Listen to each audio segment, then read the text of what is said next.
મંત્રી કરે તે પહેલા જ ધારાસભ્યએ કર્યું ખાતમુહૂર્ત। જી હા, વહેલી સવારે 3 વાગે એમએલએ ખાતમુહૂર્ત કર્યું।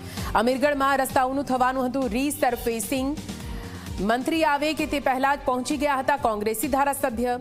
60 વર્ષ પહેલા બનેલા રસ્તાનું મંત્રી કરવાના હતા મુહૂર્ત। જો કે તે પહેલા જ ધારાસભ્ય ત્યાં પહોંચી ચૂક્યા અને રીસરફેસિંગ રસ્તાઓનું થવાનું હતું। મંત્રી આવે તે પહેલા જ કોંગ્રેસી ધારાસભ્ય ત્યાં પહોંચી ગયા।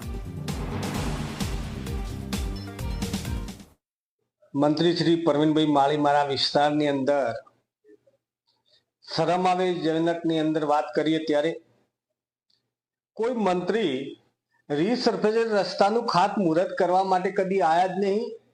અને આ પરવીન માળી નવરા ધૂપ થઈને બેઠેલા, કોઈ એમને બીજું કોઈ લોકોને કોઈ કામ નથી, લોકોના કોઈ વાતો સાંભળવાની નથી, એટલે નવરા ધૂપ થઈને મારા વિસ્તારની અંદર 60 વર્ષથી વરસેલા ગામડાની અંદર ત્યાં ડોમર રોડ પાકા રોડ છે, પણ વર્ષે ને 2 વર્ષે 3 વર્ષે રીસર્ફેસ રસ્તો આવે એનો ખાતમુહૂર્ત કરવા માટે આવી ગયા। હું એમને વિનંતી કરું છું કે ઓના કરતો આ તો છે જ એમની પ્રાથમિક ફરજ છે, રૂટીન કોમ છે, નવરા ધૂપ છો, હું અહીં ધારાસભ્ય તરીકે છતો બેઠો છું, તો તમારે અહીં શા માટે આવવું પડે?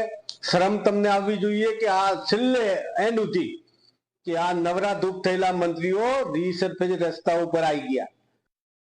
અગાઉ પણ વર્ષો પહેલા આવા તો મંત્રીઓ કઈ હતા ને કયા આવીને ગયા, પણ તમે અલગ પ્રકારના છો। અલગ પ્રકારના એટલા માટે કહું છું કે તમારું કોઈ વેલ્યુ નથી કામ કરવાનું, તમને કોઈ ગણતા નથી। આ ગામડામાં આવીને જૂના રસ્તાઓ રીસર્ફેસ કરવા માટે તમે આવી ગયા, એમાં ખાતમુહૂર્ત શરમ આવવી જોઈએ તમને।